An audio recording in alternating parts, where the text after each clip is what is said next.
Bapak, Ibu, Saudara, dan anak-anak yang dikasihi Tuhan, dan kepada siapapun yang mengikuti ibadah saat ini, salam sejahtera bagi kita semua.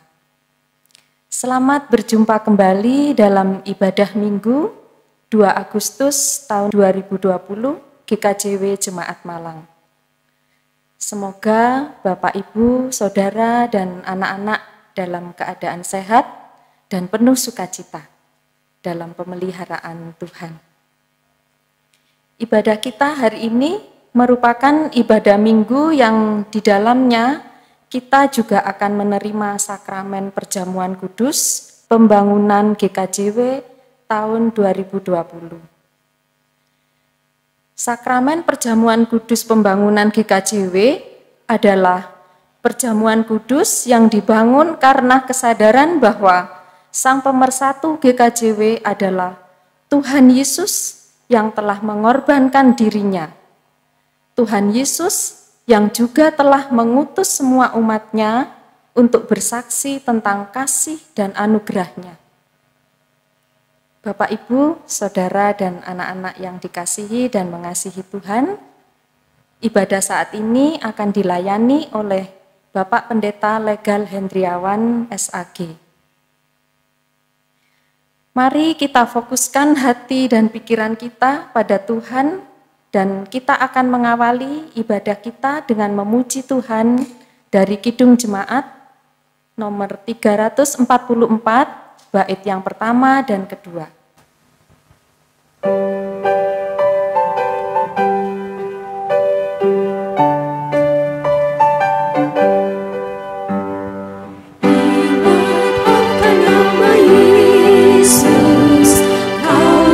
Susah dan sedih, nama itu menghiburmu, kemana saja kau pergi, indahlah namanya, pengharapan dunia, indahlah namanya, suka surga yang bakar.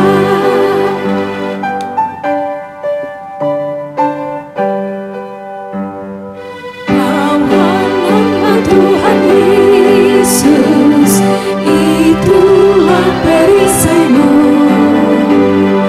Bila datang percobaan, itu yang menolongmu. Indahlah namanya, pengharapan dunia, indahlah namanya, suka surga yang bakar.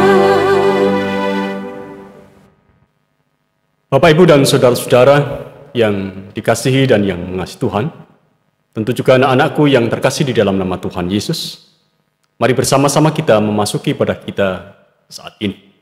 Dan kita meneduhkan hati, pikiran, dan jiwa kita hampiri tahta Tuhan.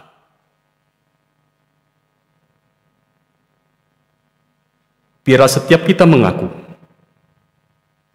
pertolongan kita adalah di dalam nama Tuhan, Allah Sang Pencipta langit dan bumi yang kasih setianya kekal, dan yang selalu memelihara umat miliknya di tengah-tengah berbagai macam persoalan dan goncangan kehidupan. Salam damai dan sejahtera yang berasal dari Allah Bapa di dalam pengasihan Tuhan Yesus ada bersama dengan saudara-saudara. Amin. Saudara-saudara yang dikasihi dan yang mengasihi Tuhan, kita patut mengucap syukur kepada Allah oleh karena kita diberi kesempatan untuk merayakan Hari Pembangunan GKJW, Hari Kebangkitan kita sebagai gerejanya. Meskipun berbagai pencobaan sedang menghadang, namun Kristus selalu mengajak kita untuk bangkit bersamanya menuju kemenangan yang sejati.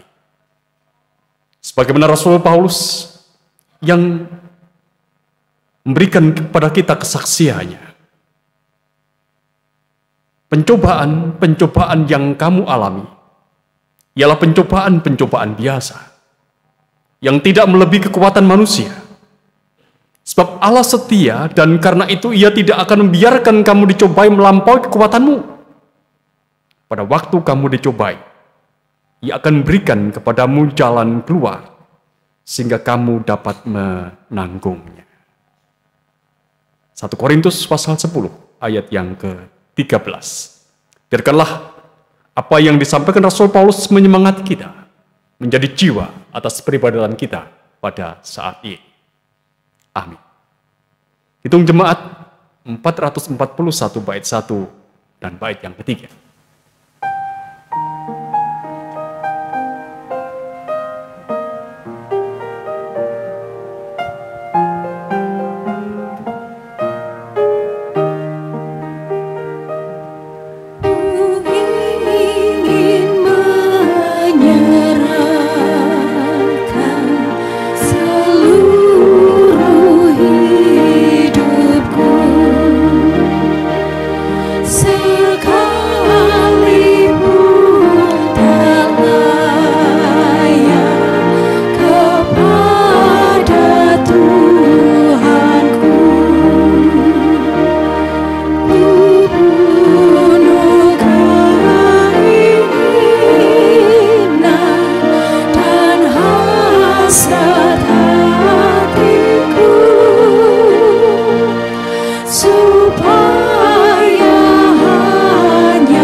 Jemaat yang terkasih dalam nama Tuhan, Alkitab akan dibacakan dan firman Tuhan akan diberitakan. Mari kita mengawalinya dengan dalam doa, supaya Allah sendiri berkarya di dalam kita akan baca dan merenungkan sabda. Bapa Surgawi, sabdamu yang menopang kami, sangat kami nantikan. Hadirlah ya Allah Roh Kudus, bimbinglah umatmu ini, agar kami dapat mengerti kehendak-Mu. Berikan kepada kami hikmat-Mu, ya Allah, karena kami ada dalam keterbatasan saat mewartakan sabda-Mu. Berikan kepada kami semua telinga dan hati yang mendengar suara Tuhan. Suara yang meneguhkan, suara yang menguatkan, suara yang menghibur, suara yang menasihatkan, agar kami hidup seturut dengan apa yang menjadi kehendak Tuhan di tengah-tengah berbagai macam persoalan dan himpitan kehidupan. Oleh karena itu, ya Allah, kami anak-Mu siap sedia untuk mendengarkan sabda-Mu.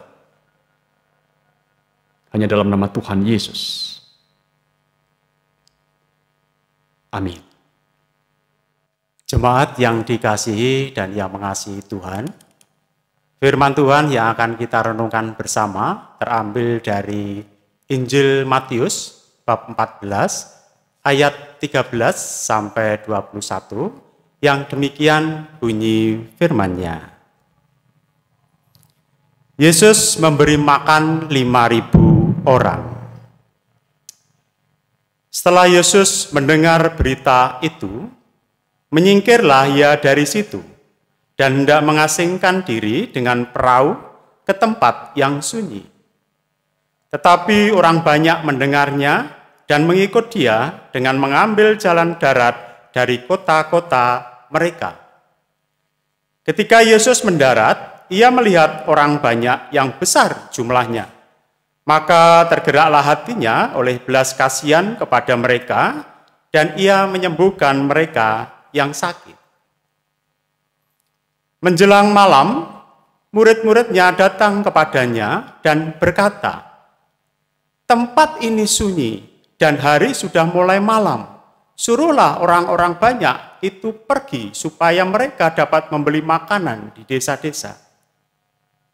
Tetapi Yesus berkata kepada mereka, "Tidak perlu mereka pergi, kamu harus memberi mereka makan."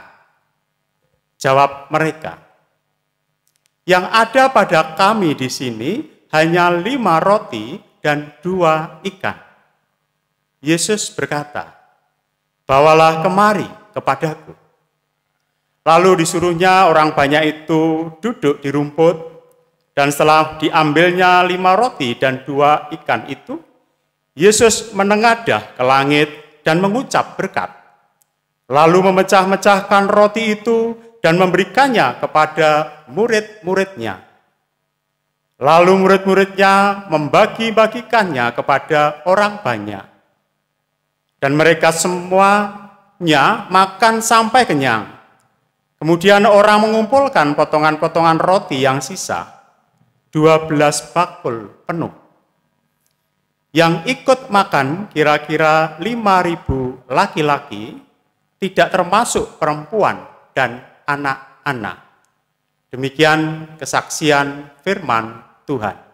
Yang berbahagia adalah setiap orang yang mendengar dan melihara firman Tuhan dalam hidupnya. Amin.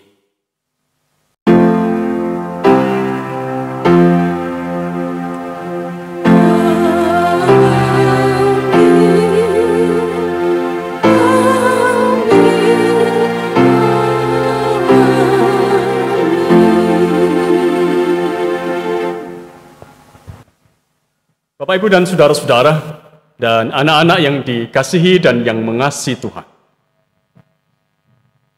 Cerita tentang Yesus yang memberi makan 5.000 orang adalah sebuah cerita yang sangat terkenal. Keempat penulis Injil, Matius, Markus, Lukas, dan Yohanes, mencatat cerita ini. Ini menunjukkan kepada kita bahwa cerita itu begitu populer di tengah-tengah kehidupan para rasul.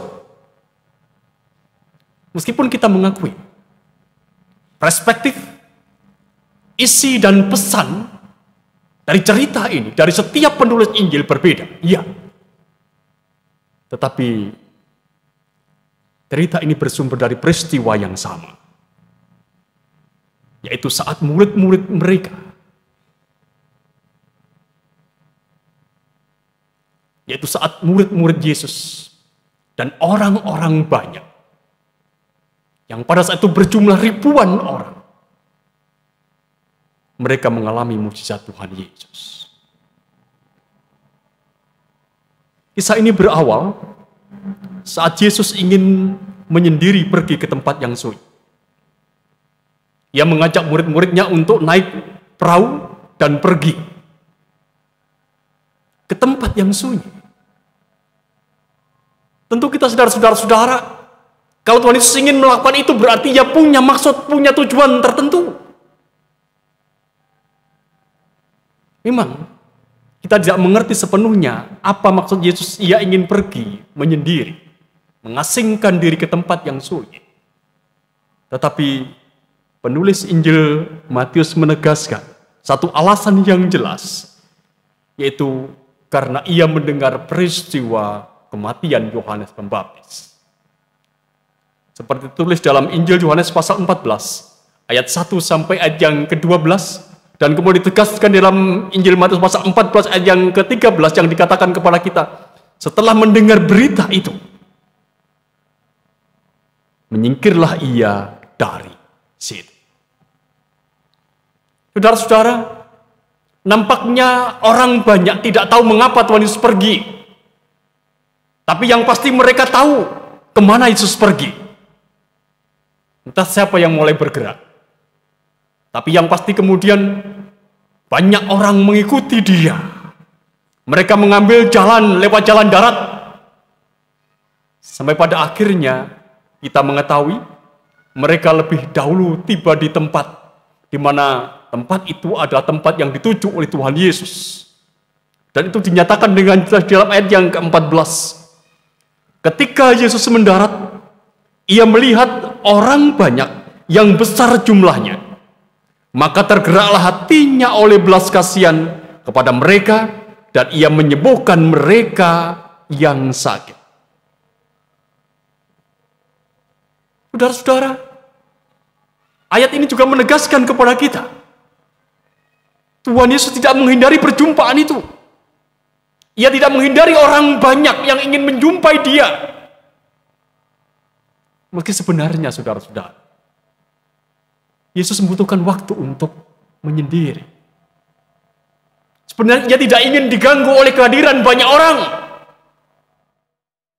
Tapi ia tidak menolak ketika ia diperhadapkan pada kenyataan orang-orang itu ingin menjumpai dia. Sebenarnya ia bisa menghindari, tetapi ia tidak melakukan.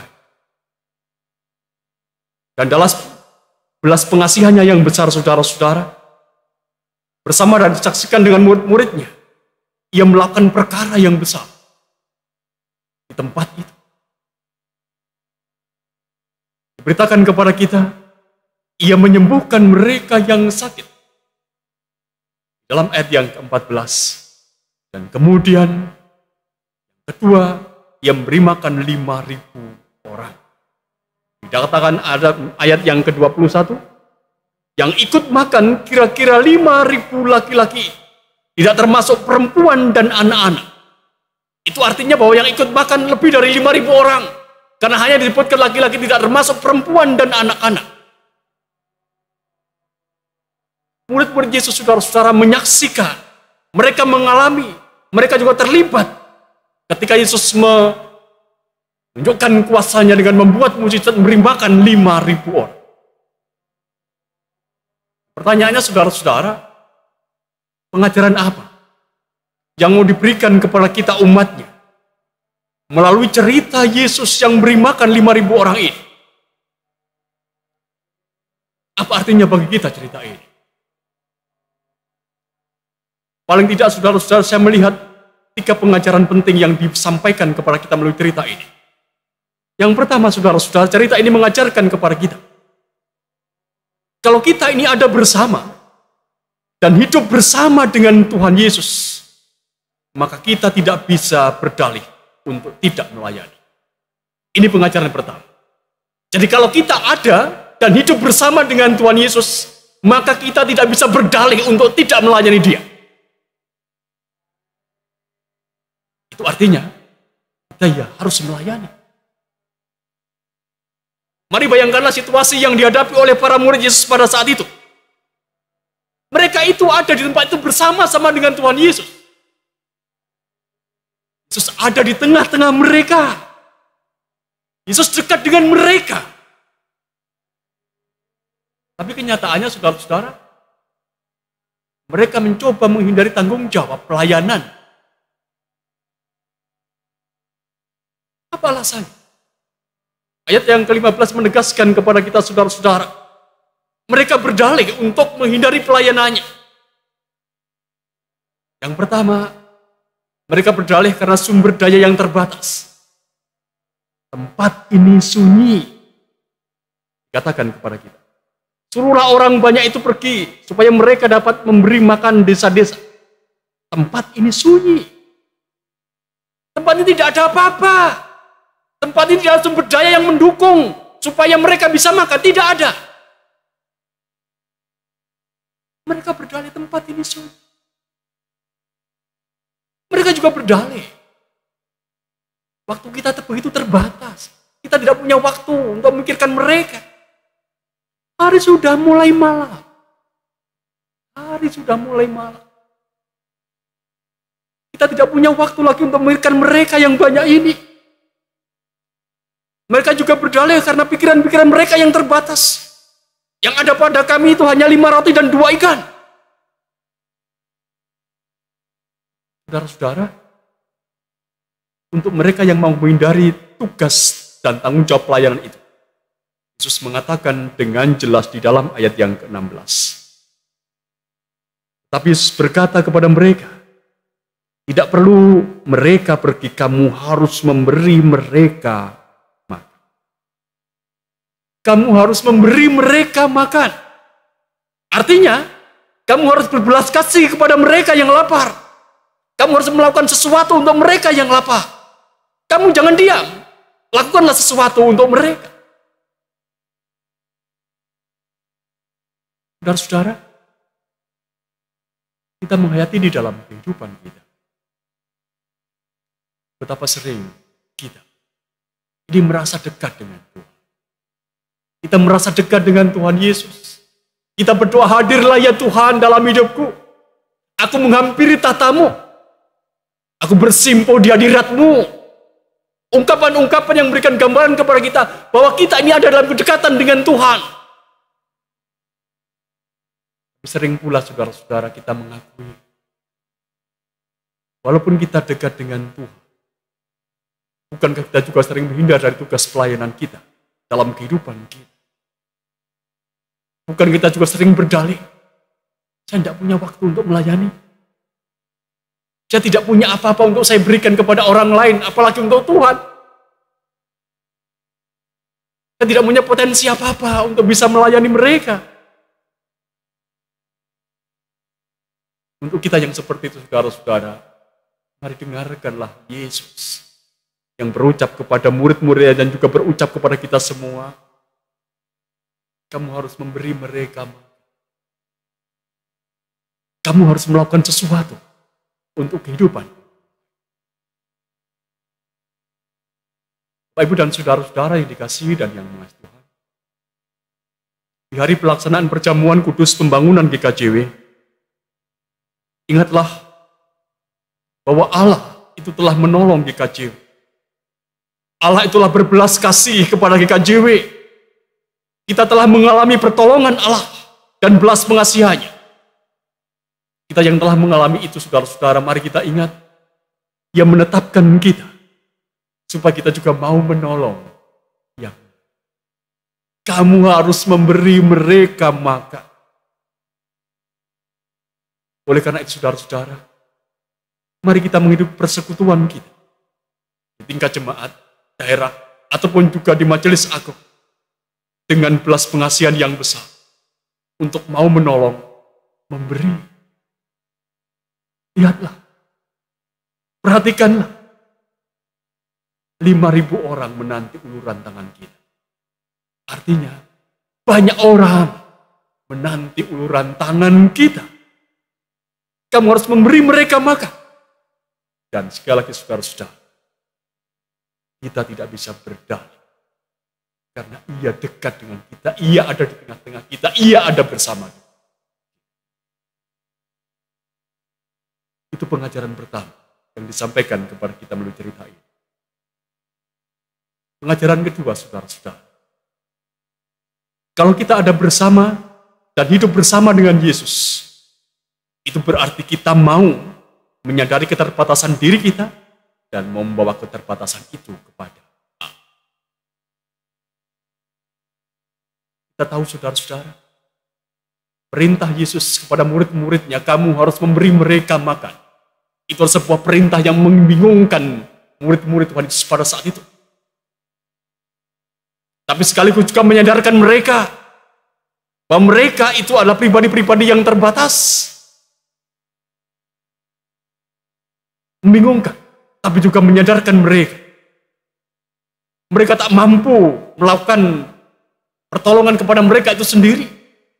Oleh karena itu mereka mendengar apa yang disampaikan Tuhan Yesus. Mereka mendengar apa yang disampaikan Tuhan Yesus. Dan mereka kemudian membawa apa yang ada pada diri mereka. Mereka membawa 5 roti dan 2 ikan. Jumlah yang sangat sedikit untuk ribuan orang. Sangat sedikit. Tapi yang sedikit itu diserahkan kepada Yesus. Dan mereka kemudian menyaksikan betapa luar biasanya ketika Tuhan sudah berkarya. 5.000 orang. Cukup. 5.000 orang. Bahkan lebih kenyang. Dengan hanya 5 roti dan 2 ikan. Saudara-saudara, dalam perjanjian lama, barangkali kita juga pernah mendengar kisah tentang Musa. Musa adalah pribadi yang begitu juga terbatas. Di hadapan Tuhan ia berkata, Tuhan, aku tidak mau bicara, tidak bisa bicara, tidak pandai bicara.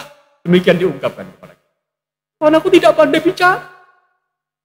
Ketika ia tidak diutus, ketika ia tidak dipakai Tuhan untuk melayani, demikian juga Gideon. Aku masih terlalu muda. Ia berbicara kepada Tuhan seperti itu. Tapi setelah mereka menyerahkan dirinya dengan segala keterbatasan itu, Tuhan memakai mereka dengan luar biasa. Oleh karena itu Bapak Ibu dan saudara-saudara, dan anak-anak yang dikasihi dan yang mengasihi Tuhan, jangan rendah diri dengan keterbatasan hidup kita. Akuilah keterbatasan kita. Dan bawa keterbatasan kita itu kepada Allah. Dan mari saksikan apa yang akan Allah kerjakan dengan keterbatasan kita yang sudah kita serahkan kepada-Nya. Perjamuan kudus, pembangunan GKJ mengingatkan kepada kita. Tuhan Yesus sudah melakukan karya besarnya. Ia menolong GKJW, gereja kita dalam pergumulannya. Yesus sudah melakukan apa yang menjadi bagian. Nah, saatnya saudara-saudara bagi kita untuk melakukan apa yang menjadi bagian kita. Apa bagian kita? Serahkanlah 5 roti dan 2 ikan. Serahkanlah apa yang kita miliki sekalipun ada dalam keterbatasan kepada Dia, supaya ini memungkinkan pada akhirnya itu menjadi sarana bagi tercurahnya berkat Tuhan bagi banyak.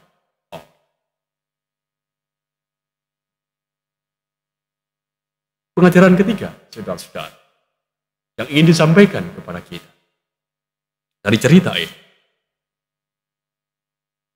Kalau kita ada bersama dan hidup dengan Yesus, maka kita harus belajar untuk tunduk pada apa yang dikatakan. Sekali lagi, pengajaran ketiga yang disampaikan kepada kita, kalau kita ada dan hidup bersama dengan Yesus, maka kita harus belajar untuk tunduk pada apa yang dikatakan. Mari kita bersama-sama menghayati saudara-saudara. Mujizat Tuhan Yesus memberi makan 5.000 orang. Itu terjadi pertama-tama karena ketertundukan. Ketertundukan murid-murid Tuhan Yesus yang pada saat itu membawa apa yang mereka miliki, 5 roti dan 2 ikan. Ketertundukan mereka kepada Yesus ketika Tuhan Yesus meminta supaya mereka membagikan roti yang sudah diberkati dan ikan yang sudah diberkati. Dan mujizat ini juga terjadi karena ketertundukan orang-orang banyak itu. Ribuan orang itu tunduk. Tunduk untuk apa? Tunduk untuk duduk seperti apa yang dikatakan oleh Tuhan Yesus. Bayangkanlah begini saudara-saudara. Kalau pada saat itu orang-orang tidak tunduk, tidak mau melakukan apa yang dikatakan Tuhan Yesus, apakah kira-kira akan terjadi mujizat? Bayangkanlah semua orang kemudian berdiri semuanya, dan mereka tidak mau melakukan apa yang dikatakan Tuhan Yesus, apakah akan terjadi mujizat, saudara-saudara?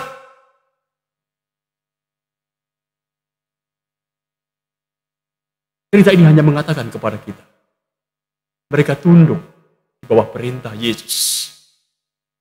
Diminta untuk duduk, mereka duduk dengan segala ketertibannya. Dan mereka yang tunduk inilah yang kemudian menyaksikan betapa mujizat Tuhan itu nyata dalam kehidupan mereka. Bapak, Ibu, dan saudara-saudara, dan anak-anak yang dikasihi dan yang mengasihi Tuhan, mari kita menghayati dalam kehidupan kita, mujizat terbesar atas hidup kita adalah keselamatan yang datang dari Allah. Keselamatan yang diberikan oleh Allah kepada kita itu adalah mujizat terbesar dalam kehidupan kita, saudara-saudara. Kita harus mengakui itu. Karena sungguhnya manusia kita pribadi-pribadi yang terbatas. Kita ada manusia yang dibelenggu oleh dosa yang tidak mungkin menyelamatkan diri kita sendiri. Kita hanya bisa selamat karena apa? Karena Dia, karena Tuhan yang telah melakukan karyanya di dalam karya Tuhan Yesus.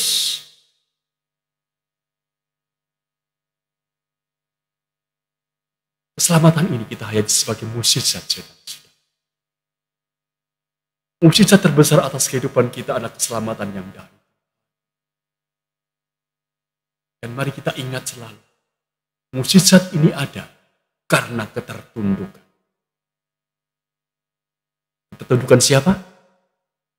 Ketertundukan Yesus pada apa yang menjadi perintah Bapa. Mukjizat ini ada karena ketertundukan, saudara-saudara. Oleh karena itu dalam kehidupan kita, saudara-saudara, jika kita ingin menyaksikan, jika kita ingin mengalami mukjizat Tuhan, satu hal yang utama yang harus kita lakukan dalam kehidupan kita, tunduklah pada apa yang dikatakan. Tunduklah pada perintah Tuhan, tunduklah pada apa yang dikatakan kepada kita setiap saat, setiap waktu. Saudara-saudara, mukjizat Tuhan sungguh nyata atas GKJ. Dalam bahasa sana kita boleh mengatakan bahwa Tuhan itu telah menyembuhkan GKJW dari GKJW yang sakit, terpuruk oleh berbagai macam persoalan dan pergumulan. Yesus melakukan penebusannya, melakukan karyanya, dan kita boleh mengatakan ini adalah mukjizat.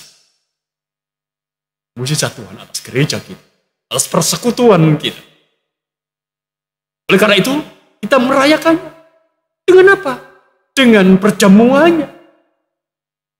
Dengan tubuh dan darah Tuhan, saudara-saudara, kita mengatakan, engkau dekat dengan aku, engkau ada bersama dengan aku, karena engkau telah menolong aku sebagai satu persekutuan. Oleh karena itu, ketika kita telah menerima perjamuannya, mari kita bulatkan tekad kita. Bulatkan tekad kita. Karena kita dekat dengan Dia, kita ada bersama dengan Dia, Bapak Yesus hadir di tengah-tengah kehidupan kita. Bertekadlah untuk melayani Dia dan tidak berdalih. Bertekadlah untuk menyadari bahwa kita ini ada terbatas dan bahwa keterbatasan itu hanya kepada Dia. Dan bertekadlah untuk tunduk pada apa yang dikatakan, pada apa yang menjadi firman-Nya, supaya pada akhirnya dalam hidup ini kita menyaksikan mukjizat Tuhan. Selamat menerima tubuh dan darah. Amin.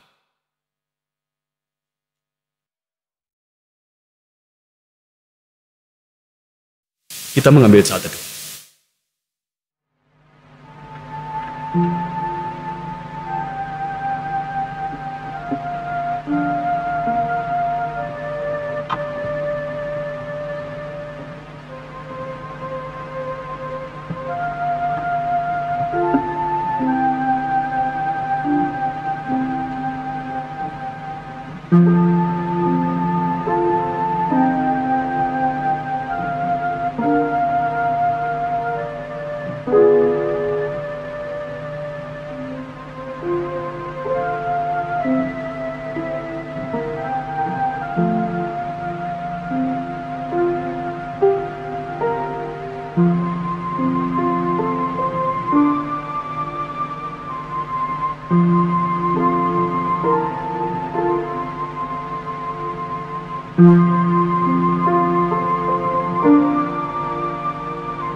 Bapak Ibu Saudara yang kekasih di dalam Tuhan, sejemput kita sekalian untuk bangkit berdiri Dan kita akan bersama-sama memperbaharui pengakuan iman rasuli kita. Kita akan bersama dengan seluruh orang percaya di seluruh muka bumi. Dan biarlah setiap kita mengaku demikian. Aku percaya kepada Allah, Bapa yang Maha Kuasa, Khalik langit dan bumi, dan kepada Yesus Kristus, anaknya yang tunggal Tuhan kita, yang dikandung daripada Roh Kudus, lahir dari anak darah Maria, yang menderita di bawah pemerintahan Pontius Pilatus, disalibkan, mati dan dikuburkan, turun ke dalam kerajaan maut. Pada hari yang ketiga, bangkit pula dari antara orang mati, naik ke surga, duduk di sebelah kanan Allah, Bapa yang Maha Kuasa, dan akan datang dari sana untuk menghakimi orang yang hidup dan yang mati.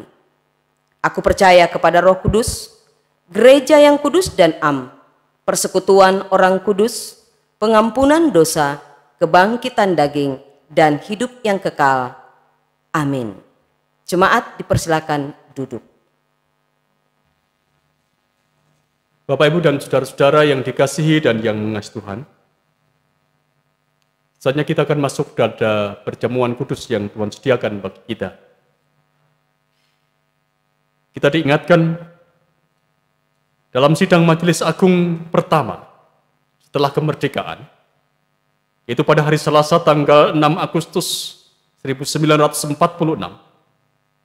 Gereja Kristen Jawa Wetan dimampukan kembali oleh Allah untuk bangun dan bersyukur atas keberadaannya. Setelah melalui batu ujian yang berat di masa penjajahan, memang perjalanan sebagai tubuh Kristus di Jawa Timur ini ternyata tidak selalu dapat berjalan dengan baik.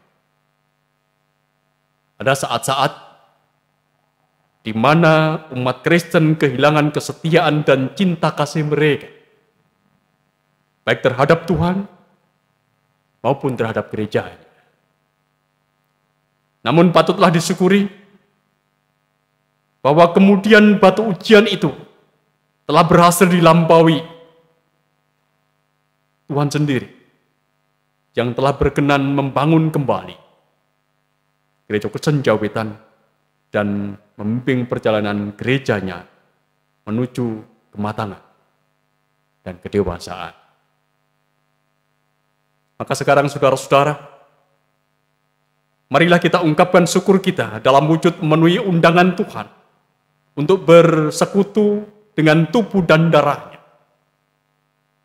Karena Kristus telah berkenan membangun kembali GKJW selaku organisme, yakni sebagai tubuh Kristus, sekaligus membangun kembali KJW selaku organisasi, yakni melalui terhimpunnya kembali jemaat-jemaat dalam satu wadah Majelis Agung GKJW.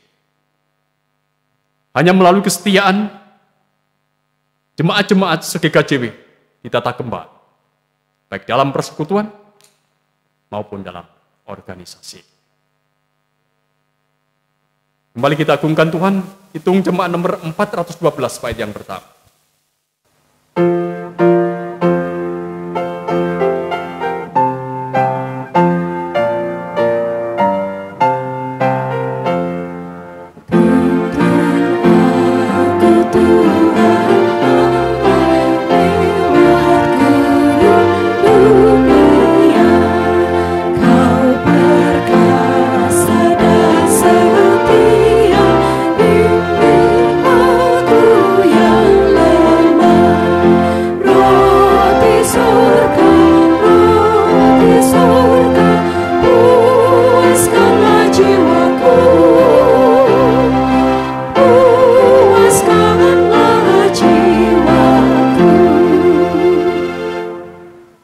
Saudara-saudara,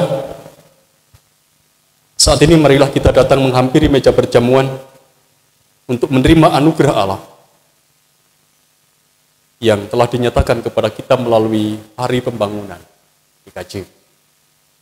Sekali lagi, marilah kita menyesali dosa dan kesalahan kita di hadapan Tuhan, agar kita dilayakkan untuk menerima tubuh dan darahnya.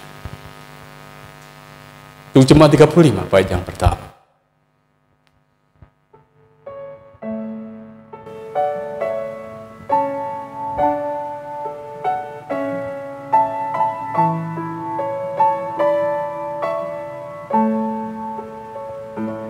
Tercurah darah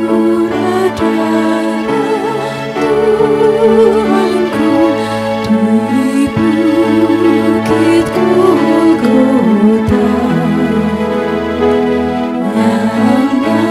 yang mau bertobat ditebus terhapus dosanya.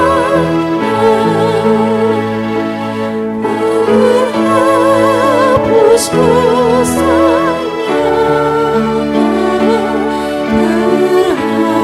terhapus dosanya,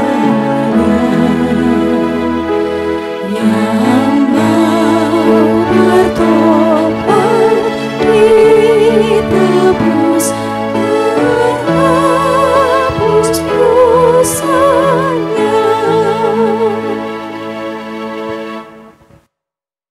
Sejenak kita berdoa untuk menerima tubuh dan darah Tuhan Yesus ini.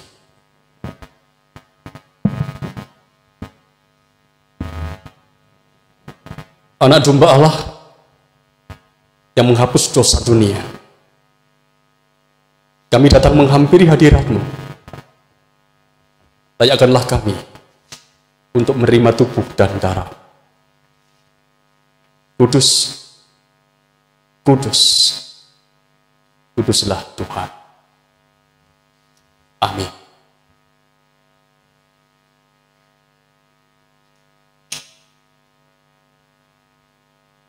Bapak, Ibu, dan saudara-saudara yang dikasihi dan yang mengasihi Tuhan, sekarang arahkanlah hatimu pada Allah. Dan mari kita mengenal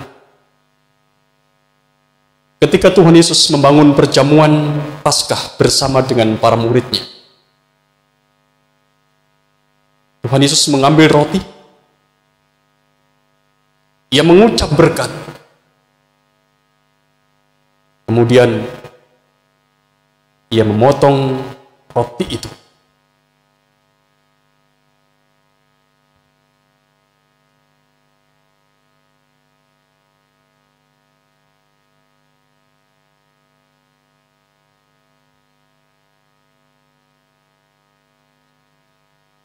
Dan Ia bersabda kepada murid-murid,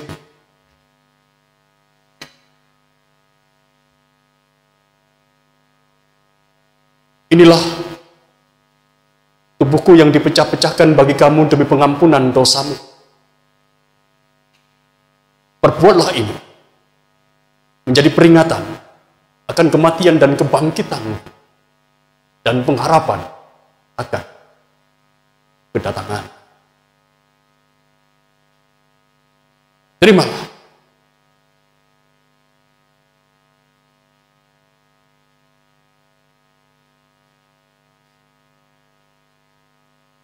Semua yang telah tersedia.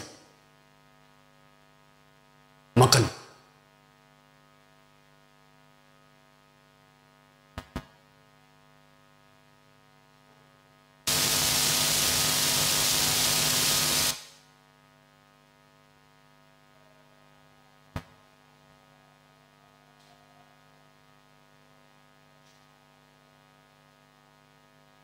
Di dalam perjamuan itu juga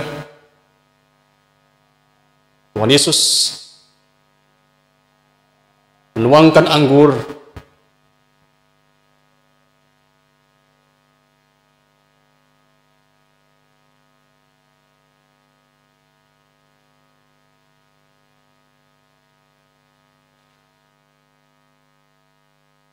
Ia mengangkat cawan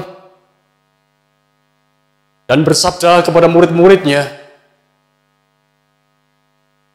cawan ini adalah perjanjian baru yang dimeteraikan oleh darahku demi pengampunan dosa. Perbuatlah ini menjadi peringatan akan kematianku dan kebangkitanku dan pengharapan akan kedatangan. Terimalah.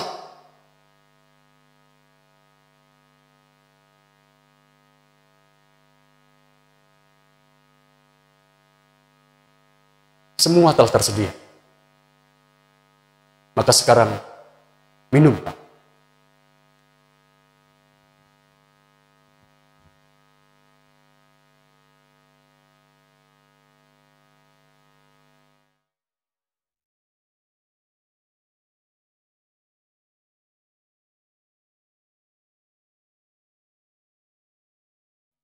Saudara-saudara,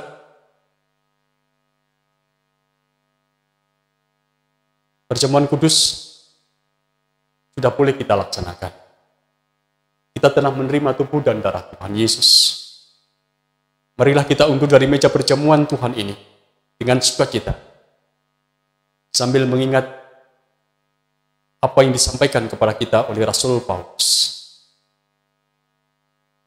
Dalam Galatia pasal 2 ayat yang ke-20 dituliskan kepada kita,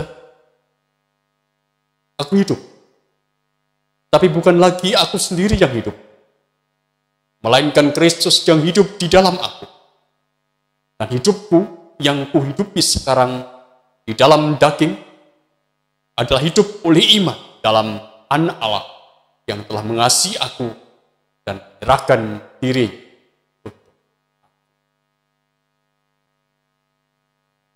Bapak, Ibu, dan saudara-saudara, dan anak-anak yang dikasihi dan yang mengasihi Tuhan, sungguh mari kita undur dari meja perjamuan.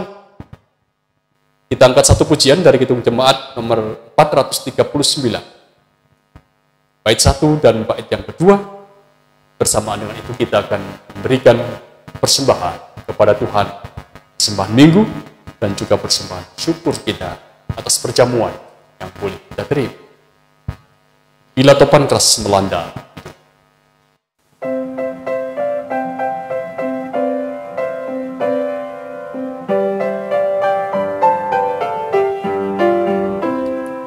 Bila topan keras melanda hidupmu, bila putus asa dan letih lesu, berkat Tuhan satu-satu itulah kau niscaya kagum oleh kasih-Nya. Berkat Tuhan mari itulah kau kan kagum oleh kasih-Nya. Berkat Tuhan mari itulah kau niscaya kagum oleh kasih-Nya.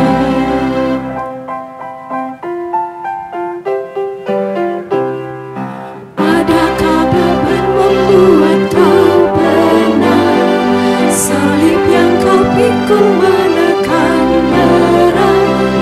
Hitunglah berkatnya pasti kau lega, dan bernyanyi terus penuh bahagia. Berkat Tuhan mari itulah kau kan kagum oleh kasih-Nya. Berkat Tuhan mari itulah kau niscaya kagum oleh kasih-Nya. bersama-sama mari kita mengangkat syafaat kita. Kita bersama-sama bersatu dalam doa. Allah Bapa Sang Pemurah, yang selalu ada untuk menyediakan pertolongan bagi kami umat kepunyaan-Mu. Kami bersyukur kepadamu ya Allah karena Engkau senantiasa memberikan kekuatan, penghiburan, bahkan damai sejahtera melalui saat dan keadaan yang sulit ini. Setiap hari betapa rahmat-Mu sungguh mengagumkan ya Allah. Kami boleh mengalaminya. Tuhan, perkenankan saat ini kami menaikkan syafaat kami. Kami bersyukur untuk pemberitaan firman-Mu. Jadikan kami anak-anak-Mu mampu melakukannya dalam kehidupan keseharian kami. Melalui sabda-Mu, Engkau mengingatkan kami bahwa kami ada bersama dan hidup dengan Engkau, ya Yesus Tuhan kami. Supaya kami tidak berdalih untuk melayani sesama kami atas dasar belas pengasihan Tuhan Yesus. Supaya kami juga sadar dan mau membawa keterbatasan kami kepada Allah. Dan supaya kami mau tunduk di bawah perintah Yesus demi mukjizat yang akan Engkau nyatakan bagi kami. Terima kasih pula karena Engkau memberi kesempatan bagi kami untuk menerima tubuh dan darah Yesus melalui perjamuan kudus pembangunan GKJW hari ini.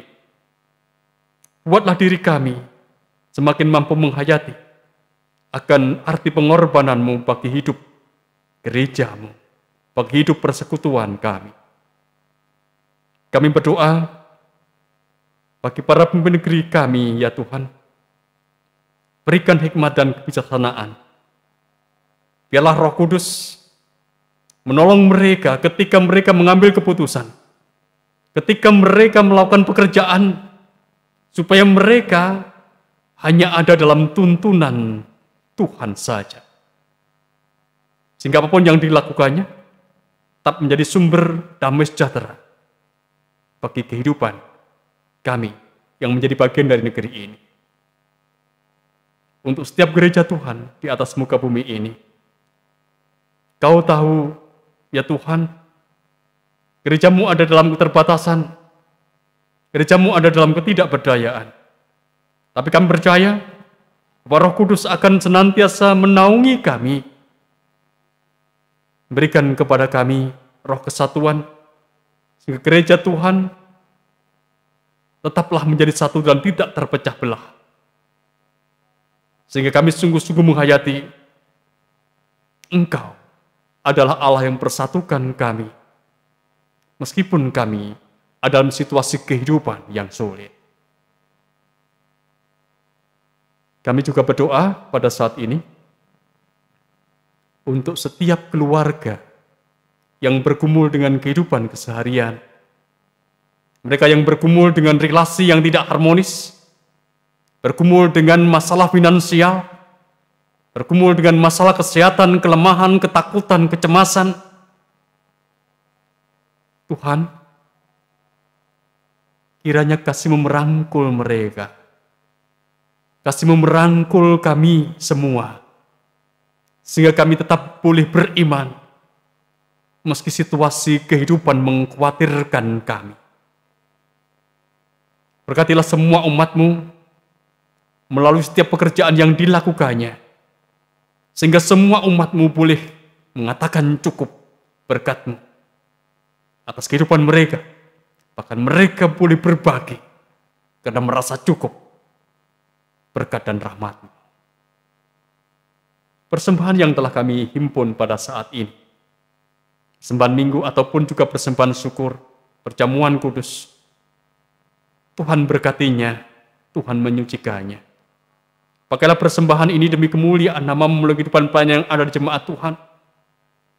Dengan berikan persembahan, kami juga mengaku bahwa kami hidup bergantung hanya kepada Tuhan. Mampukan kami terus dan terus, ya Tuhan, untuk hanya menyandarkan diri kami pada Tuhan dan berkat Tuhan. Pakailah pula hidup kami untuk kami persembahkan sebagai persembahan yang harum demi kemuliaan nama Tuhan. Berdoa pula pada saat ini untuk masyarakat dunia melawan pandemi COVID-19. Kiranya Tuhan menolong perjuangan yang kami lakukan, perjuangan yang dilakukan oleh masyarakat dunia ini. Pulihkanlah mereka yang terpapar virus ini. Hiburkanlah mereka yang kehilangan saudara-saudara, teman yang begitu mereka cintai. Lindungilah kami yang sehat. Bentengi para tenaga medis dan relawan COVID-19 dimanapun mereka berada. Supaya kami anak-anak-Mu, hanya karena pertolongan dari Tuhan, sungguh kami mendapatkan pemulihan. Bapa di sorga, sesungguhnya masih banyak yang ingin kami sampaikan kepada Engkau. Tapi kami meyakini Engkau mengetahuinya. Inilah Tuhan apa yang kami ungkapkan kepada Engkau dengan segala keterbatasannya. Engkau menyempurnakannya. Sebagaimana Tuhan Yesus yang telah mengajarkan kepada kami berdoa Bapa kami yang di sorga, dikuduskanlah namamu. Datanglah kerajaanmu, jadilah kehendak-Mu di bumi seperti di sorga. Berikanlah kami pada hari ini makanan kami yang secukupnya, dan ampunilah kami akan kesalahan kami, seperti kami juga mengampuni orang yang bersalah kepada kami. Dan janganlah membawa kami ke dalam pencobaan, tapi lepaskanlah kami daripada yang jahat. Karena Engkaulah yang punya kerajaan dan kuasa dan kemuliaan sampai selama-lamanya. Amin.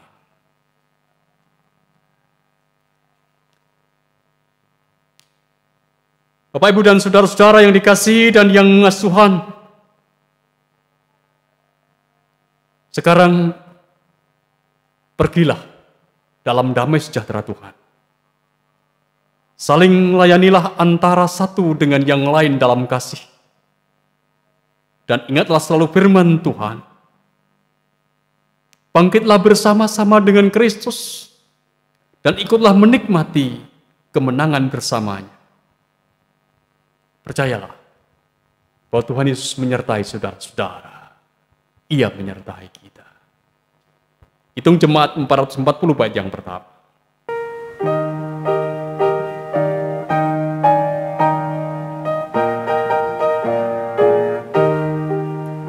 Di badai topan dunia, Tuhanlah perlindunganmu.